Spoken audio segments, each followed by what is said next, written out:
Hey everyone, Steven here. Today is November 11th. It is 7 a.m. and it is about 38 degrees out, and that is a bit nippy. But I'm gearing up to get ready to go out for my walk for Move for Movember challenge. Happy Veterans Day. And yeah, how's the bedhead? I am going out like this. I don't care what people think. People are probably going to stare, laugh, make comments, whatever. I am getting up and getting out. I don't know. Do you think it hides the bedhead or makes it worse? So I'm out, grabbed my coffee, went to Starbucks. Really go there anymore since the pandemic, but it's kind of routine. I'm not a huge coffee person who goes out and explores, and I'm open to trying different things, but I'm really big on routine, and I usually get an iced coffee even in the winter. I am from the East Coast and I'm used to Dunkin's, and still it can be snowing in a blizzard, and I would still get a large iced coffee and drink it even in the snow. Decided to get a hot coffee today because it's in the 30s. It is not as cold as I thought it was going to be, so I feel like the walk's going to be a little bit more enjoyable. Right, since my last clip, I am now at an hour and 14 minutes walking at about 3 miles and 7/10. So yeah, thought I would talk a little bit more. A little bit wheezy. Allergies have been acting up the past few days. Not fun.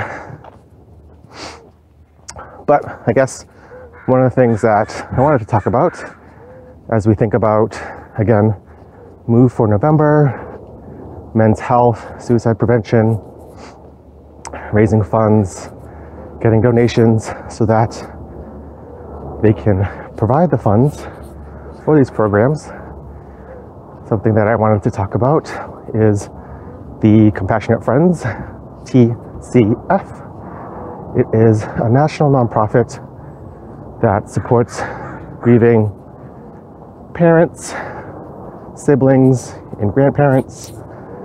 So if you're a parent and your child died, if your sibling and your sibling died, if you're a grandparent and your grandchild died, TCF has over 600 chapters in the United States as well as in Puerto Rico to support bereaved families through their grief and loss.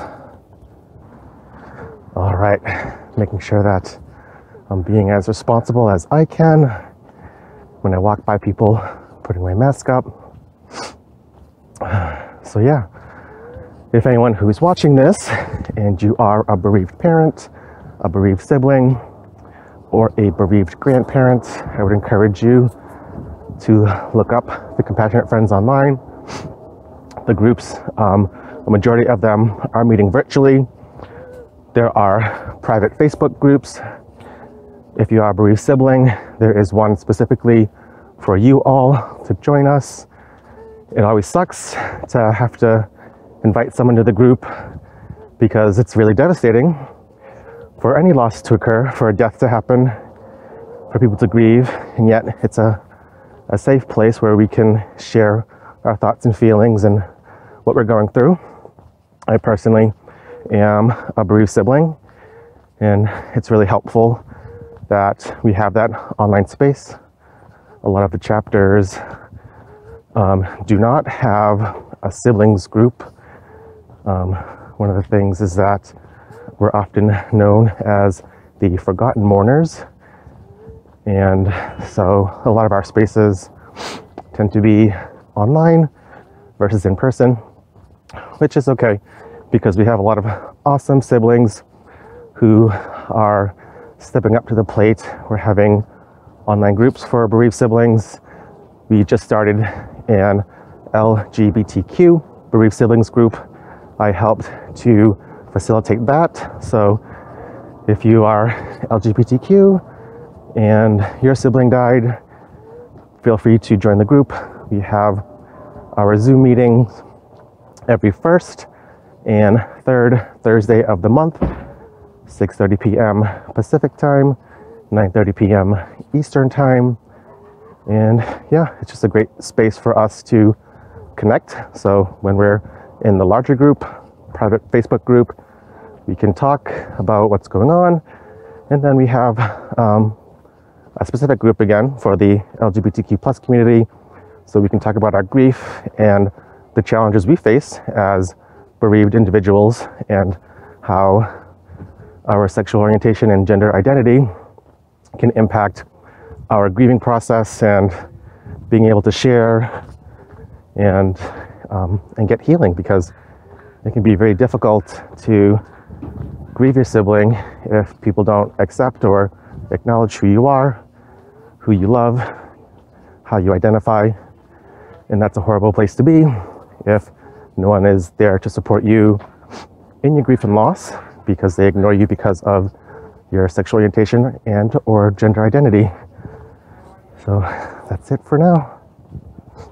All right, so I started the video in my room. I'll end it in the room as I was talking about the compassionate friends.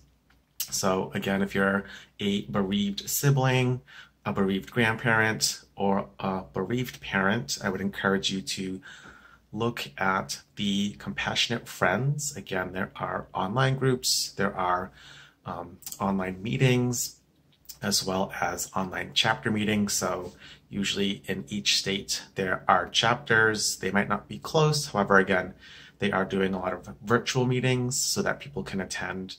And then there are also the Facebook groups that are private and closed off. They generally ask 3 questions. So I would encourage everyone to answer them, as sometimes the moderators might decline the request. So just answer those 3 questions and they will let you have access so that you can meet other bereaved siblings, bereaved grandparents, and bereaved parents. Again, I am a bereaved sibling, and it's been really helpful for me to meet other bereaved siblings, other siblings who are people of color, other siblings who are a part of the LGBTQ plus community, other siblings who have experienced a death like mine. My sister died in a car accident, but that does not keep me from befriending and talking with other siblings, whether their sibling might have died by suicide or died by overdose, or maybe a way that is stigmatized, where people aren't allowed to talk about it, or they feel like they can't because people are insensitive and sometimes ignorant, and allowing people to share the grief without minimizing or invalidating how they feel. The group is also open to siblings whose, if their sibling died and they were born after, or maybe they were young when their sibling died, this group is also for you, so that you can have a place to share your grief and how it impacts you and the family. And I think it's really important for us to connect with people and to have a safe place for us to talk about how we're feeling and how that impacts us and how we can connect with each other and heal and grow. So this is my day for Move for November. I walked 4.45 miles today in about an hour and 28 minutes. And so that total brings me closer to my 60 miles. I believe I am roughly at 16, 17 miles. So I have a lot more to go, but I still have about 3 more weeks to go. So if you're watching this, thanks for joining me so far.